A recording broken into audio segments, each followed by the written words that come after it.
Alhamdulillahilladzi hadana lihada wa ma kunna linahtadiya laula an hadanallah. Asyhadu an la ilaha illallah wahdahu wa asyhadu anna Muhammadan abduhu wa rasuluh. Allahumma salli ala nuril anwar wa sirril asrar wa triyakil aghyar wa miftahi babil yasar Sayyidina Muhammadin al-Mukhtar wa alihi al-athhar wa sabil akhyar adada ni'amillahi wa ifdalihi amma ba'du. Alhamdulillah tahadis binikmah, puji dan syukur kita panjatkan kepada Allah yang masih memberi kesempatan kepada kita untuk hidup dan beramal soleh. Bekal nanti bukan hanya di dunia, nanti sampai di akhirat. Karena orang yang cerdas itu bukan memikirkan hanya hal sekarang, hari ini, tetapi hari esok. Bukan hanya dunia yang dipikirkan, tetapi akhirat. Orang yang cerdas.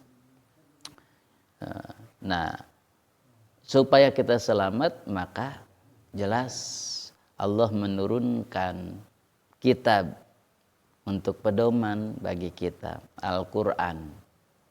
Intinya, isinya sebetulnya 3 aja ya dalam Al-Quran itu. Satu tentang tauhid, satu tentang tauhid, keesaan atau keimanan, tentang iman. Yang kedua tentang ibadah, yang ketiga tentang akhlak. Nah, dalam akhlak ini kan banyak, termasuk sosial nanti. Akhlak dengan tetangga, akhlak dengan Allah, akhlak kepada sesama muslim, akhlak kepada non muslim, dan seterusnya. Itu kan akhlak. Sebetulnya hanya 3 ya. Jadi makanya wajar kalau kita membaca surah Al-Ikhlas itu sama dengan pahala 1/3 Al-Quran. Kenapa? Karena Al-Ikhlas itu mencakup keseluruhan tauhid. Gitu. Maka konsep Tuhan di sini ada, konsep agama di sini ada dalam Al-Ikhlas itu. Konsep Tuhan dalam Al-Ikhlas itu disebutkan kan, pertamanya orang kafir Quraisy bertanya, wahai Muhammad, siapa nama Tuhanmu? Maka dikatakan Kul. Nah, di sini lihat di sini, Kul, katakanlah olehmu, kan itu. Kul, katakanlah olehmu. Ini konsep agama. Kenapa konsep agama? Jadi agama yang benar menurut Allah harus seperti ini. Satu apa? Kul, katakanlah olehmu. Siapamu ini? Nabi kan? Siapa yang mengatakan? Tuhan. Jadi konsep pertama, agama itu harus ada Tuhannya. Kul, kata Allah kan kepada Nabi. Yang kedua, ada utusannya. Nabi Muhammad kan disuruh mengatakan Kul, huwa Allah, dan seterusnya. Kemudian ada isinya. Disuruh mengatakan Allah itu namanya, Tuhan itu namanya Allah dan Ahad. Isinya dan seterusnya namanya risalah. Nah, yang keempatnya, konsep agama menurut Allah itu yang benar-benar agama, disebut agama. Yang keempatnya ada umatnya.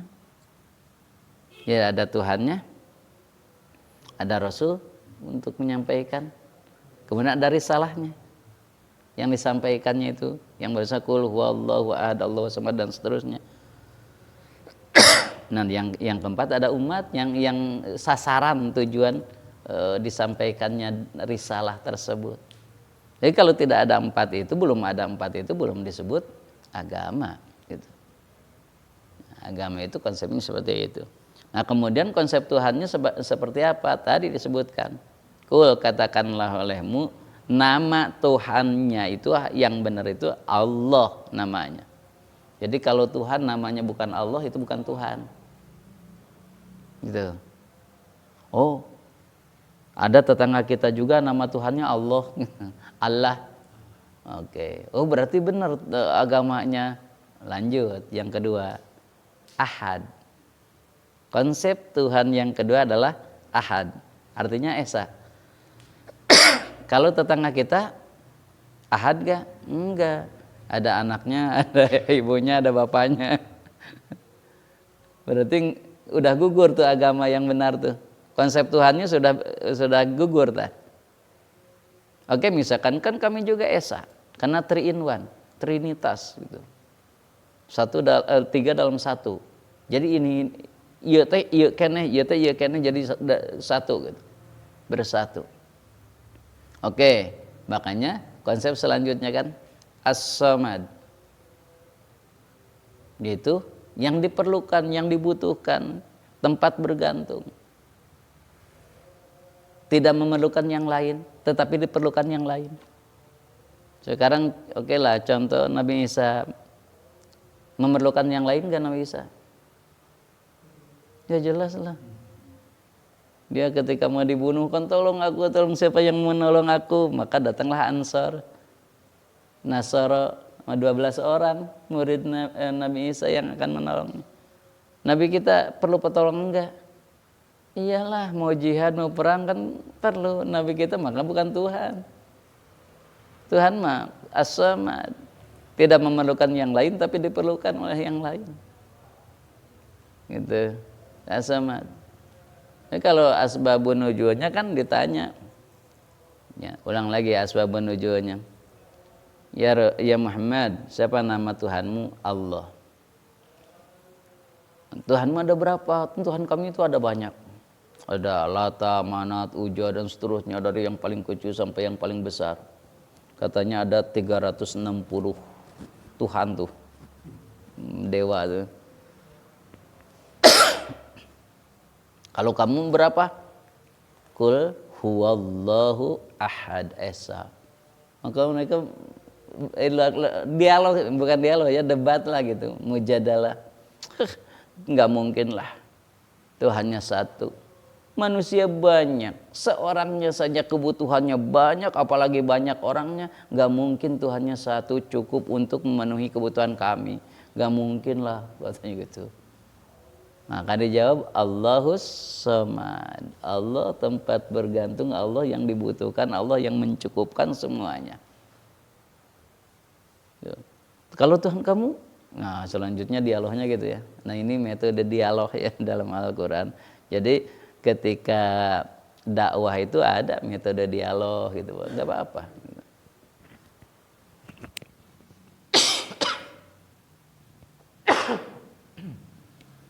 Metode dialognya. Nah, kayak Nabi dengan orang-orang kafir Quraisy, metodenya dialog. Nah, Tuhan kami kan banyak. Ada Tuhan yang paling kecil, ada sampai yang paling besar, ada anaknya, ada bapaknya, tuh ada ibunya, banyak. Tuhan itu gimana? Maka dijawab, lam yalid wa lam yulad. Tidak punya anak, tidak punya orang tua, tidak memperanak, tidak diperanak gitu ya. Tidak punya anak atau tidak punya orang tua. Kalau gitu yatim piatu. Nah, maka di situ walam yakul lahu kufuwan ahad, tidak ada bandingan. Kalau nyebut yatim piatu kayak kita. Kayak gimana kan aku mah dibikinnya dari tanah, ada dari kayu, ada dari batu. Kalau Tuhan kamu dibuatnya dari apa? Walam yakul lahu kufuwan ahad, tidak ada yang setara. Enggak. Makanya orang Sunda nggak berani sama sekali menyebutkan Tuhan itu dengan nama asli, nggak sopan katanya. Orang Sunda itu kan nggak berani menyebutkan Allah aja, nggak berani. Kenapa? Karena dulunya juga kepada Tuhan itu nggak berani menyebutkan Tuhan. Makanya ketika Islam pun nggak berani orang Sunda itu menyebutkan Allah, nggak. Gusti nu maha agung, Gusti anu maha welas asih gitu. Itu menyebutkan ya Allah. Di orang Sunda mah nun Gusti kan gitu. Saking nggak berani menyebutkan Allah tuh. Kenapa? Karena walam yakul lahu kufuwan ahad. Nih, itu konsep Tuhan menurut Al-Qur'an, menurut Al-Ikhlas. Nah, apa padilahnya? Namanya lah. Sebetulnya kalau padilah, lihat padilah Al-Ikhlas sangat banyak dalam hadis. Tapi ahli tafsir menyebutkan, lihat aja di namanya aja dulu lah katanya. Namanya surah Al-Ikhlas itu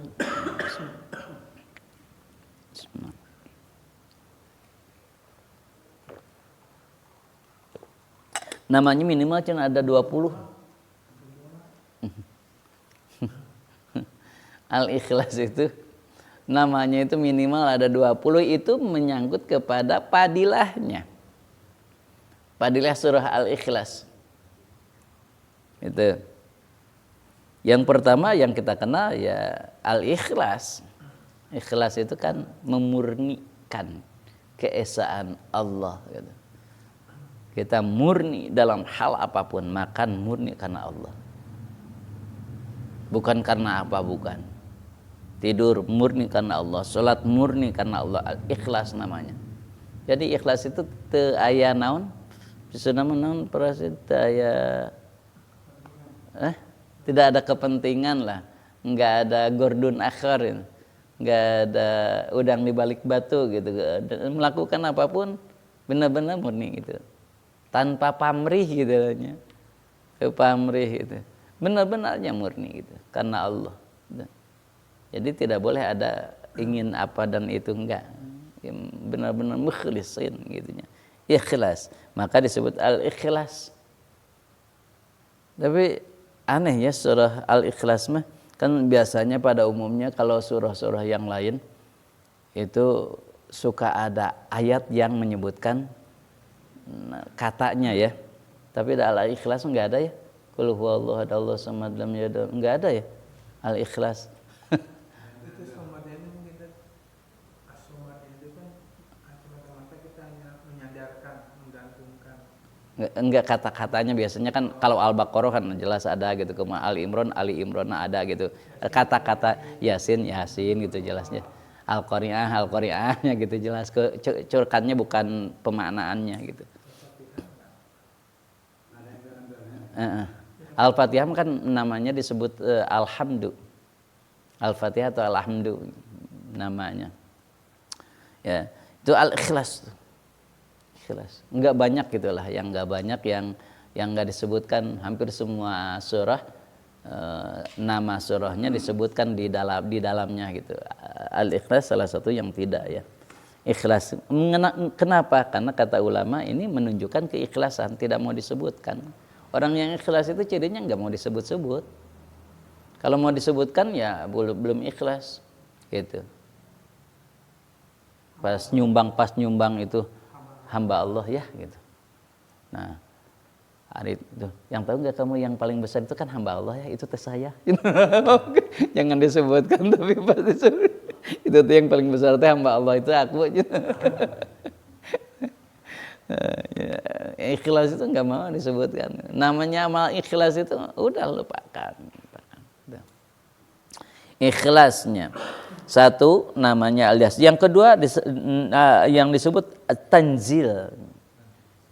Tanzil itu diturunkan ya. Tanzilum minar rahman ya. Langsung diturunkan oleh Allah. Makanya sebagian ulama menyebutkan kalau al-ikhlas tidak melalui malaikat, jadi langsung oleh Allah kepada Nabi. Sebagian makanya disebut at-tanzil itu. Sebagian lagi melalui malaikat Jibril kayak seakanlah ya. Pokoknya at-tanzil langsung diturunkan oleh Allah. Tidak via kayak salat kan itu mah langsung Nabi menerima dari Allah. Kan kalau yang lain mah perintahan yang lain melalui malaikat Jibril. Saum melalui malaikat Jibril. Gitu. Kalau salat langsung dipanggil nabinya oleh Allah. Tuh. Menerima titah salat itu, makanya kemuliaan itu salat. Akhir maka at-tanzilnya dua tuh. Yang ketiga apa? As-salisuha at-tajrid. Yang ketiga nama al-ikhlas itu dinamakan at-tajrid. Tajrid itu mujarrad kosong. Kenapa? Li'anna man ta'allaqa biha tajarrudan 'anil aghyar. Jadi ketika kita sudah benar-benar tauhid kepada Allah, maka tidak akan membutuhkan ke yang lain, akan kosong hati kita hanya kepada Allah.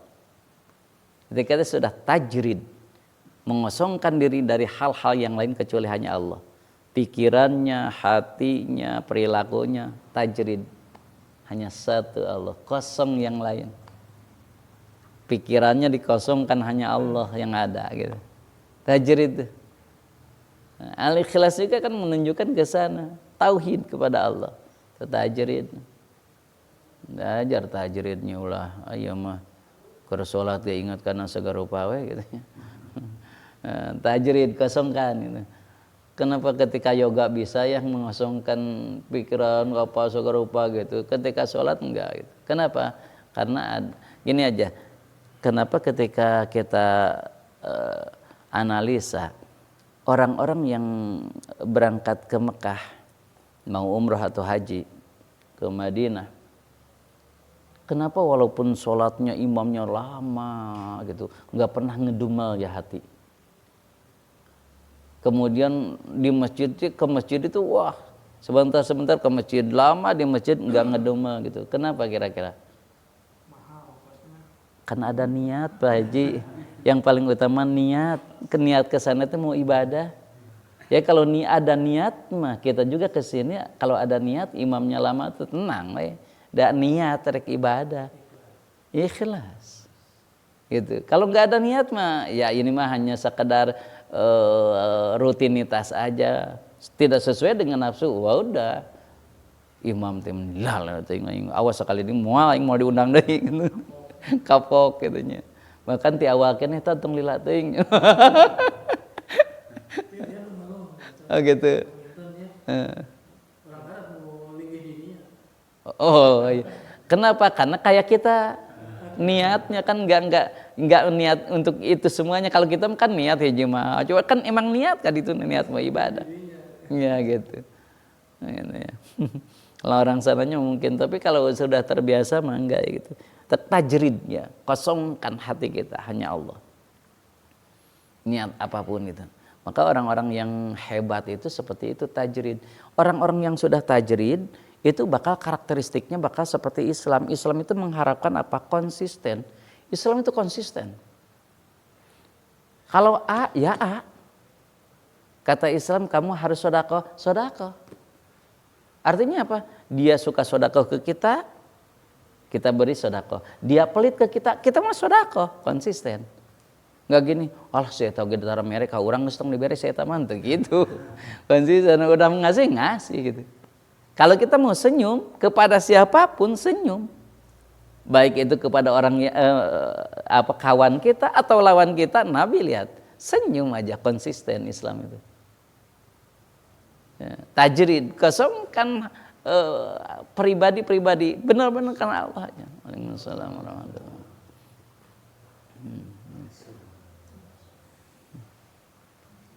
Nah, terus seperti apa siapa? Opat tilu. Tilu. Tajrid dan tilunya tajrid. Kosongkanlah hati kita, benar-benar karena Allah gitu. Tajrid itu. Nah, yang keempat, rabi'uha at-tauhid li'annaha dalatun alaih. Nah, nama al-ikhlas yang keempat itu at-tauhid, mengesahkan. Makanya ketika membaca al-ikhlas benar-benar kita hanya kepada Allah, mengesahkan Allah. Nah, ketika baca qul huwallahu ahad, Allahus samad, itu konsistennya Masya Allah ya kayak gitu. Tauhidullah, mengesahkan Allah, karena Allah itu esa. Baik itu esa dalam sifatnya, af'alnya atau datnya itu esa. Jadi wahdaniyat itu wahdaniyat fis sifat, wahdaniyat fil af'al, wahdaniyat fid dat. Konsistennya sehingga gitu ya. Kita mengesahkan Allah, tauhidullah. Ya. Seperti gini, kan harus bisa membedakan orang-orang yang sudah tauhid, orang yang belum tauhid. Orang yang sudah tauhid benar-benar tajrid tadi ke Allah saja, benar-benar hanya ke Allah. Gitu. Jadi kalau kita benar-benar Islamnya pasti konsisten, konsisten. Kan Nabi itu sering-sering dikasih makan juga ya, makanan oleh sahabatnya. Ketika dapat korma dikasih ke Nabi dan seterusnya. Dan pernah ada tabib ngasih obat ke Nabi. Kata Nabi, ambil lagi aja. Kenapa? Aku mah nggak pernah sakit. Apa rahasianya ya Rasul gitu. Kata tabib tersebut, kata dokter tersebut, makanlah kamu ketika lapar dan berhentilah sebelum kenyang. Insya Allah sehat. Makanya Nabi itu sering saum kan. So, coba saum Nabi itu Senin Kemis sudah jelas. Kalau Senin Kemis setiap minggu berarti 2 kali 4 ya 8. 1 bulan tuh. Kemudian tambah awal bulan 3 hari. Tengah bulan 3 hari. Akhir bulan 3 hari udah 9. 9 tambah 8? Hampir setengah bulan lebih. Belum yang lain. Jadi sehat wajar. Gitu. Makanya ternyata kata Nabi, tapi Nabi mah hebat, jarang ngemil, jarang. Enggak ngemil. Aduh kalau ngemil Mas Aru awe berwarg-wargen nih.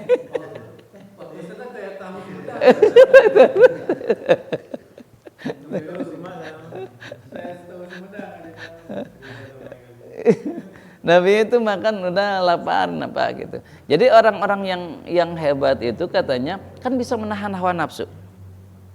Makanan jangan terlalu yang enak-enak, tidur jangan terlalu enak-enak, makan Nabi kan gitu. Makanan enggak enak. Kemudian para ulama disebut bedanya orang yang berilmu dan orang yang tidak berilmu adalah dari perilakunya. Kalau orang yang berilmu itu tidak ingin makan di tempat yang enak, makanan enak, enggak. Cukup aja dengan makanan yang sederhana, tapi merasa enak. Kenapa? Karena kata Nabi tadi, makanlah ketika lapar. Maka kata ulama, idamuhu alju. Lauk pauk yang paling enak adalah lapar. Sedang lapar mah dah kumaha ge enak gitu. Jadi nggak usah cari makanan yang enak, laparkan saja. Ketika lapar mah ningali cai oge mending wah cai hera gitu. Aduh kabitana ketika lapar. Makanya para ulama sehat kenapa? Karena yang penting lapar. Jadi nggak usah yang macam-macam. Karena kalau yang gurih-gurih gitu kan ya otomatis lah penyakit lebih loba. Gitu. Banyak yang dimakannya banyak juga gitu. Karena makanan yang paling utama tuh. Nah, tauhid ya yang keempat. Ini 20 ya. Berempat. Kelima, khamisa an-najah. Al-ikhlas disebut an-najah. Linajati qari'iha minan nar. Artinya barang siapa yang membaca Al-Ikhlas, surah Al-Ikhlas benar dengan maknanya, maka dia akan dibebaskan oleh Allah, diselamatkan oleh Allah minan nar, dari api neraka. Makanya kenapa santri-santri itu dulu Al-Ikhlas itu dijadikan saya pegeni gitu. Jadi supaya enggak terkena panas, Al-Ikhlas biasanya. Kenapa? Karena kata Rasul tadi an-najah, api neraka saja enggak mempan gitu. Apalagi api dunia gitu. Makanya barang siapa yang membaca Al-Ikhlas benar dengan makna dibebaskan dari api neraka. Maka disebut an-najah ya. An-najah. Linajati qari'iha minan nar. Oh, bisa. Para ulama memang suka gitu. Ya suka gitu. Biasanya sareng kuna ya narukuni biasanya. Yang Nabi Ibrahim itu. Kuna ya narukuni barda wa salaman ala Ibrahim.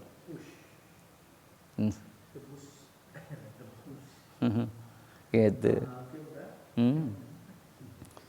Ya. Kalau kita niatnya ikhlas, maka kalau nggak sembuh juga dapat pahala, ada baca Quran. Gitu. Nah, jadi niatnya karena Allah. Makanya tadi yang paling utama keimanan, apapun iman, percaya, yakin ke Allah gitu. Nah, makanya ya, al-ikhlas itu sebut juga an-najah. Yang keenam, al-wilayah. Al-Ikhlas itu, surah Al-Ikhlas disebut juga al-wilayah. Kenapa? Li'anna man ta'allaqa biha a'tahullah al-wilayah. Barang siapa yang mendawamkan surah Al-Ikhlas, maka dia akan diberi oleh Allah wilayah. Jadi pejabat itulah gitu. Memiliki wilayah gitu. Makanya ini hanya ulama yang menyebutkan, tapi hadisnya memang ada. Bacalah oleh kalian 1002, tidak lebih tidak kurang, desisnya gitu, niatnya untuk dapat wilayah insyaallah katanya. Dapat wilayah. Dan ya, dapat wilayah itu dapat kekuasaan maksudnya. Jadi raja gitu. Jadi RT gitu kan. Baca ya.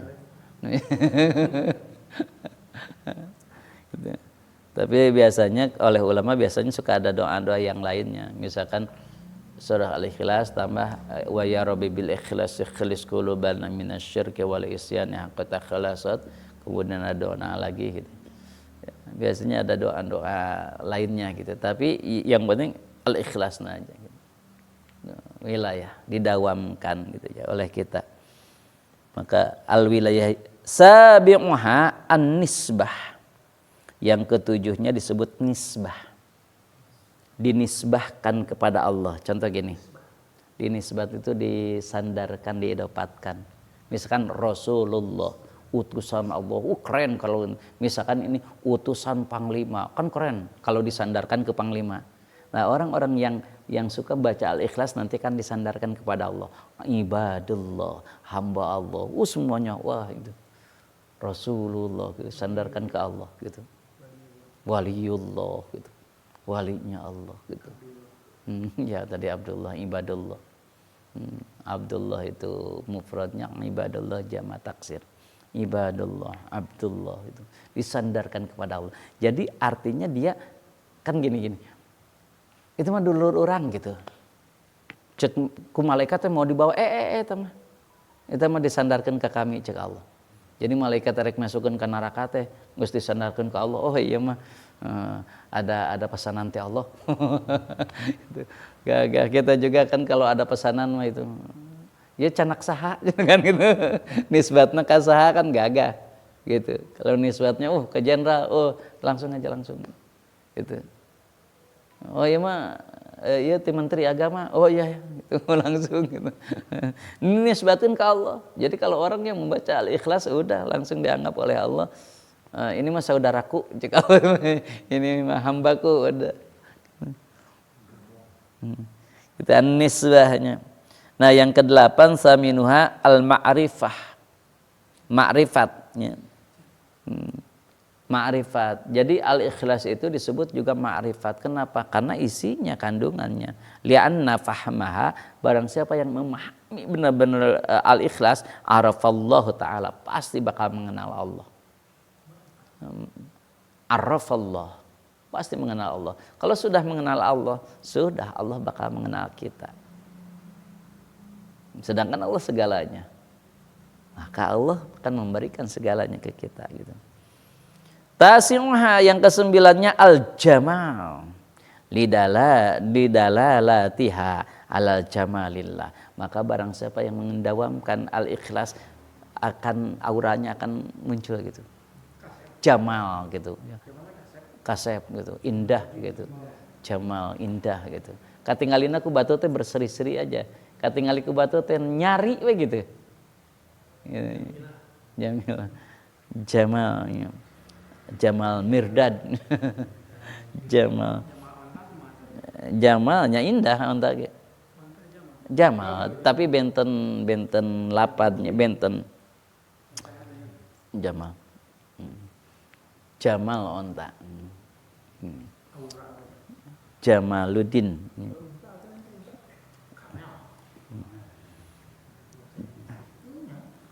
Upami Jamal onta mah henteu nganggo alif.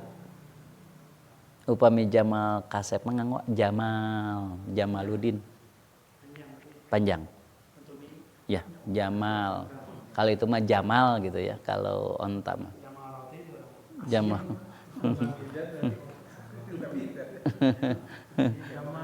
Jamal berarti teh roti kasih seperti Nah, kenapa itisafu bikamalati wa tanjihi anin naqais? Karena ini menandakan tidak ada kekurangan. Jadi bakal ditutupi oleh Allah kekurangannya. Makanya pantas kok oleh ulama karena ini disebut al-jamal, ketika kita ingin misal dagangan kita ingin kelihatan oleh orang lain teh jamal gitu. Enggak ada kekurangannya kelihatan teh. Pas makan teh enak aja, yang makan teh merasa puas, itu jamal. Gitu. Coba baca al-ikhlas. Supaya pelanggan kita tuh merasa puas, enak, sehingga datang lagi karena merasa puas, enak. Jamal. Jadi kekurangan-kekurangan teh tutup ke Allah gitu. Nah, ini padilah-padilahnya dengan namanya saja Pak sudah menyebutkan mewakili padilahnya.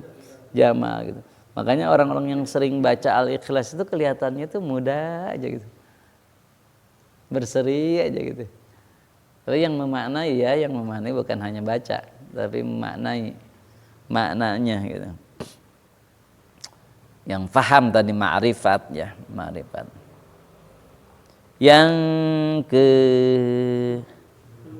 10 asyiruha al-muqaskisahnya disebut nanti muqaskisah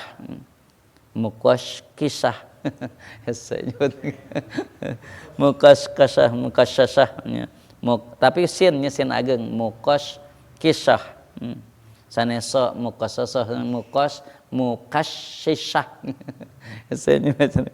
apa itu al-mubari'u minasyirki wan nifaq, bakal dibebaskan oleh Allah dari syirik dan munafik.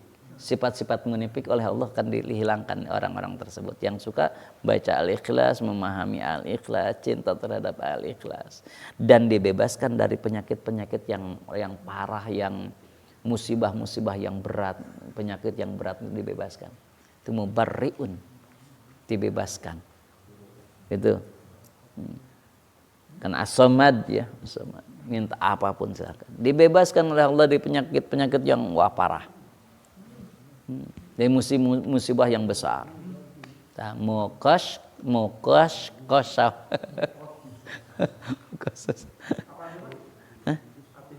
Artinya dibebaskan dari sifat munafik, musyrik, penyakit-penyakit yang berat, musibah yang berat. Mubarriun, bebas. Ibro. Ya. Al-hadi asyara ke-11 al-muawwidah, muawwidatainnya. Apa muawwidah teh? Apa ya? Pelindung. Maka muawwidatain teh 2 surah untuk melindungi diri. Al-Falaq An-Nas itu muawwidatain kan disebutnya. Jadi itu pelindungnya. Jadi ayat-ayat untuk melindungi kitanya. Dari apa? Dari sihir, dari apa saja, dari fitnah dunia dan akhirat gitu ya. Bagi siapa? Ya al-muhsanah tuh.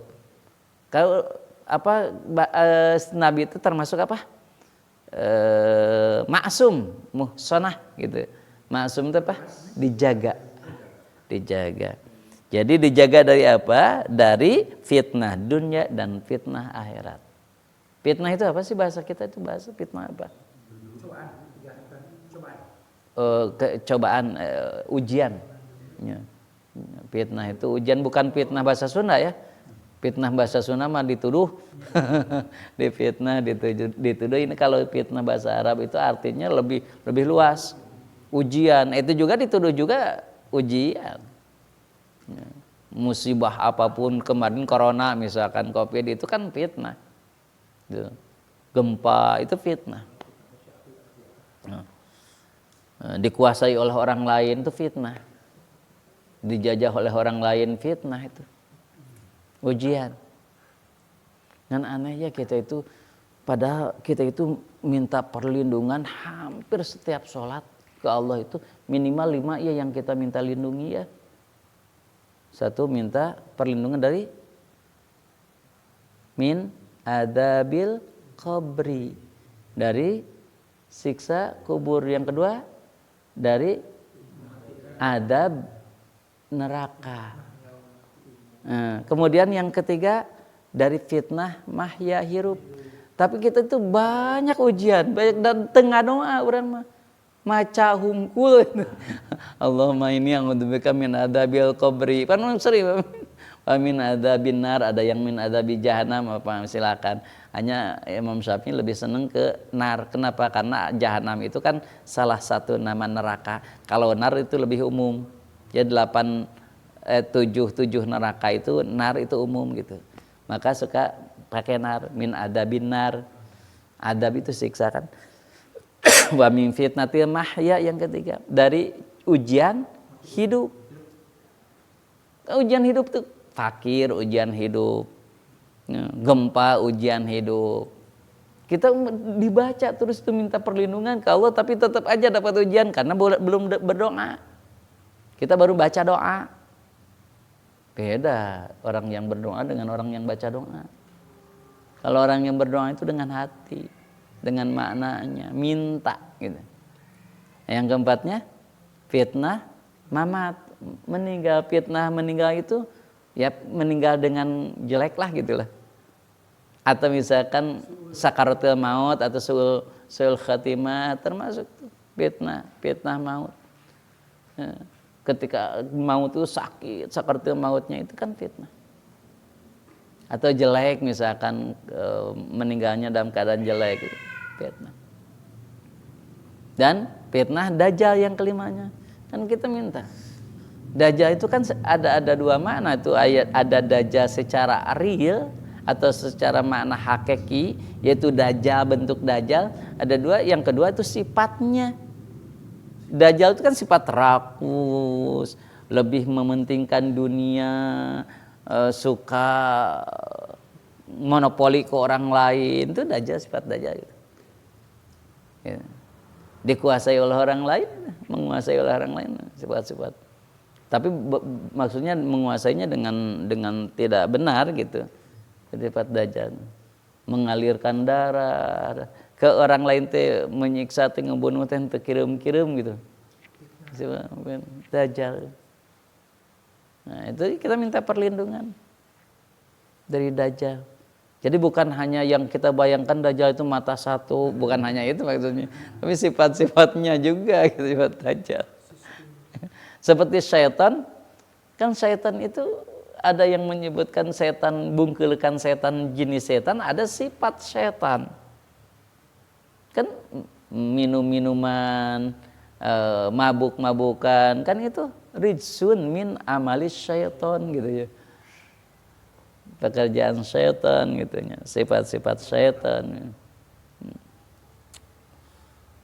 Nah, yang ke-12 teh muawidah ya. Muawidah teh apa? Pangjaga, benteng, perisai ya, dari fitnah dunia, fitnah akhirat. Asani asyara ka 12. As-samad. As-samad tadi, apa as-samad itu? Tempat bergantung yang dibutuhkan oleh semua makhluk dan tidak membutuhkan semua makhluk. Itu as-samad. Jadi ketika kita sudah membaca Al-Ikhlas benar, didawamkan, pasti dibutuhkan oleh orang lain. Dan kita tidak membutuhkan yang lain karena sudah cukup oleh Allah. Justru orang lain butuh ke kita, minta tolong ke kita, seterusnya. As-samad. Dawamkanlah as-samad yang ini. As-salisu asyara. Ke-13. Al-asas li'annaha asluddin. Asas pondasi dari agama. Kenapa? Karena ini asluddin, pokok dari agama. Ya. Jadi kalau orang-orang yang sudah mendawamkan surah Al-Ikhlas, maka pondasi keimanannya, pondasi agamanya akan kuat. Pasti pondasinya kuat. Kenapa? Kan di situ semuanya ada al-ikhlas. Tauhidnya benar-benar itu. Makanya wajar ketika ada yang protes itu ya, ketika zaman Rasul. Ya Rasul, imam aku mah itu apapun bacaannya, pasti ditutup nanti al-ikhlas. Salat al-ikhlas meni bosen kaosna teu apal dinu sejen gitu. Diprotes waktu itu ke Nabi. Sama Nabi dipanggil kan. Kamu sini. Kenapa kamu itu kata makmumnya kamu surah al-ikhlas terus? Iya ya Rasul. Kenapa? Saya senang ya Rasul. Senang apa? Itu maknanya tauhid, maknanya seperti yang kau sebutkan ini. Aku senang sekali sehingga cinta sekali sehingga apapun yang saya bacakan pasti ada al-ikhlasnya. Gitu. Kadang-kadang yang lain mah enggak, Al-Fatihah, al-ikhlas aja saya. Gitu. Saking senang maknanya. Kata Nabi wajabat. Wajib apa? Wajabatil jannah, wajib surga. Kata Nabi itu, orang itu karena cinta sering baca al-ikhlas wajib. Kalau kita mah bukan maknanya. Pendekna pangapana gitu. Jadi resep al-ikhlas itu bukan karena mana wajib. Pangapana, pangpendekna gitu, mudah lah gitu. Kalau maknanya mah ini karena maknanya gitu. Wah, insya Allah dijamin gitu. Hebat ini al-ikhlas itu. Asasnya. Asas samawati sab'i. Dalam hadis yang lain itu pondasi langit itu 7, wal ardu asab'u 7. Maka ala qul huwallahu ahad itu semua pondasi paling utamanya dalam qul huwallahu ahad. Tuh pondasinya 7 lapis langit, 7 lapis bumi itu dalam qul huwallahu ahadnya.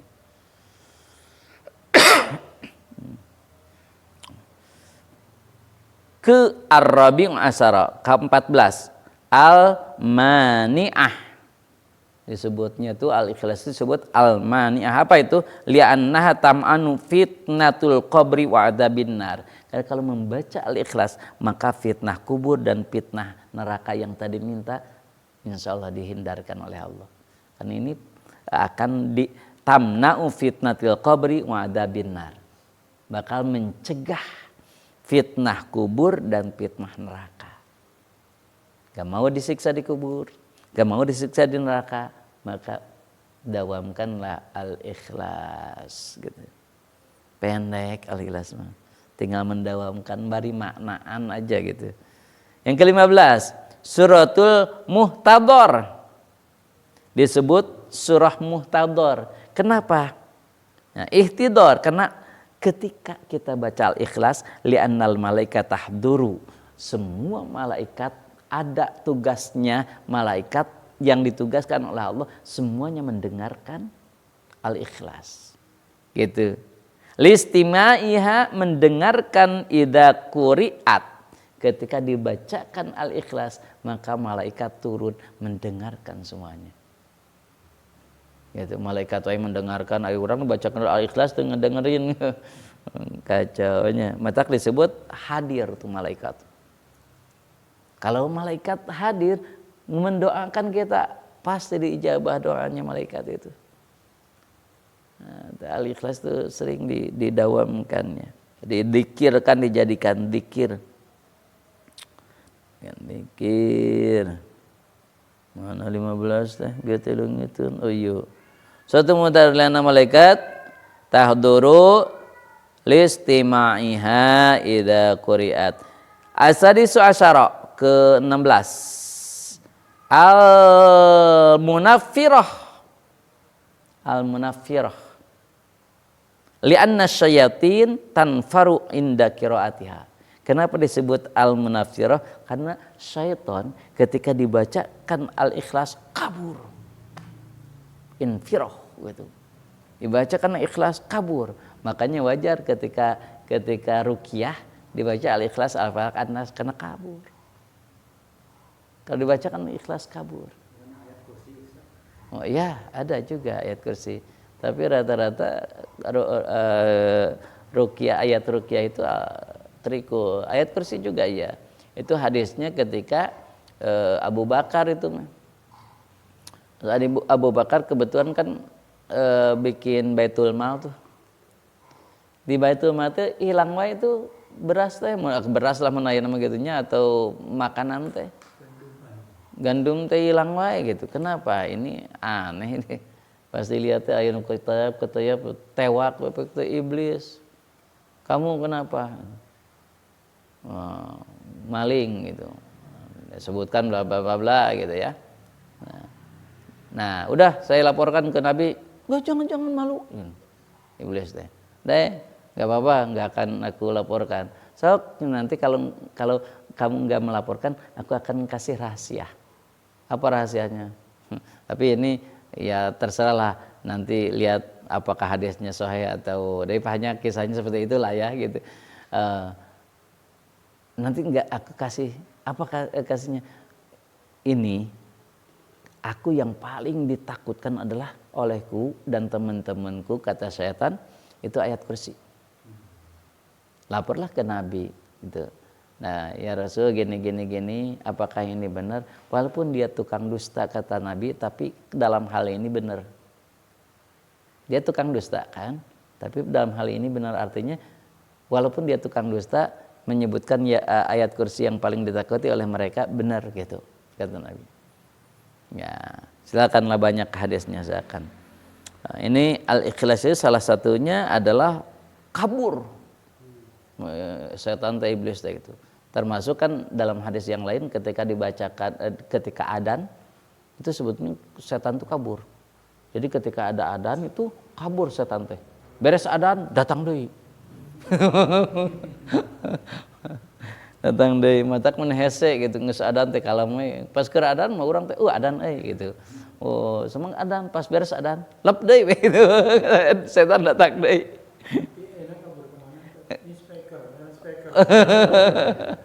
Maksudnya nggak ngedeketin tempat sholat, kaburnya itu. Kaburnya nggak mendekati tempat sholat. Oke, ke-16. Ke-17. Suratul Bara'ah. Disebut suratul Bara'ah. Bara'atun mina Bara'ah itu bebas. Dibebaskan dari syirik, musyrik, munafik, dibebaskan dari sifat-sifat hati ya, penyakit-penyakit hati ya. Syirik ya, tadi mah munafik. Mana tadi mah? Tadi mah baroah, baroahnya tadi mah dari dohir. Mubaroah mah dari nifak, munafik, kemudian dari sifat-sifat yang lainnya gitu. Kalau ini mah dari syirki, dari syirik, sifat hati, dibebaskan dari sifat-sifat dengki, iri hati. Musyrik mah orangnya ya. Syirik mah sifat. Bukan. Syirik di sini itu menyekutukan Allah. Fasik itu orang yang membiasakan dosa tapi tidak merasa dosa. Fasik itu. Ya. Yang ke selanjutnya, ke-18. Al-mudakkirah li'annaha tadhkiratul abdi khalisatut tauhid. Ini mudakkirah itu dijadikan zikir. Jadi orang yang suka membaca Al-Ikhlas insyaallah hatinya selalu zikir kepada Allah. Selalu zikir, ingat kepada Allah gitu. Mudzakirah yang ke-19 An-Nur, tanwirul qalbi. Jadi orang yang sudah membaca Al-Ikhlas itu hatinya akan bercahaya. Hatinya bercahaya pasti memancar kepada tubuhnya. Jadi orang-orang pada senang gitu. Kenapa? Karena hatinya memancarkan nur Al-Ikhlas. Al-Ishrin Suratul Insan li'annahu la ghina lahu anha. Al-Insan manusia. Kenapa li'annahu la ghina lahu anha? Karena barang siapa yang membiasakan surah Al-Ikhlas, maka sempurnalah sebagai insannya. Dia tidak akan memerlukan yang lain. Dia akan sempurna. Itu. Tidak butuh yang lain. Maka wajar ketika ada seorang sahabat, ya Rasul, kenapa ya aku teh selalu fakir, aku teh selalu miskin, dan bertubi-tubi aja masalah ya Rasul. Apa sih, harus gimana? Kata Nabi, kamu ketika masuk rumah, maka salamlah kepada orang yang ada di rumah, assalamualaikum, kemudian salamlah kepadaku. Artinya membaca salawat dan salam kepada Nabi, kemudian bacalah Al-Ikhlas. Dan dilakukanlah oleh sahabat tersebut, dan alhamdulillah dimajukan oleh Allah usahanya. Enggak beberapa lama itu terus. Kenapa? Karena iman, yakin. Ya, enggak susah kan? Assalamualaikum gitu. Kemudian baca salat Allahumma sholli ala Muhammad wa ala ali Muhammad, baca Al-Ikhlas sekali saja. Tiap masuk rumah, berkahlah rumahnya, berkahlah usahanya. Hanya yang paling susah nama bukan bacanya, istiqomahnya, sok poho. Ingatna nu susah. Ini bacaan tara saya baca tinggal assalamualaikum. Allahumma sholli ala Muhammad wa ala ali Muhammad, cukup. Kemudian Al-Ikhlas sekali. Dawam, yakin. Insyaallah berkah usaha teh. Gitu.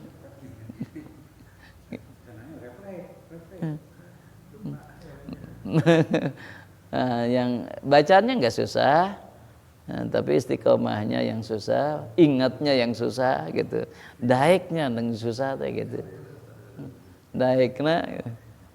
Nah, sebetulnya dah banyak sekali ya kalau kita mau untuk supaya kita berkah gitu hidup kita, rezeki kita banyak sekali.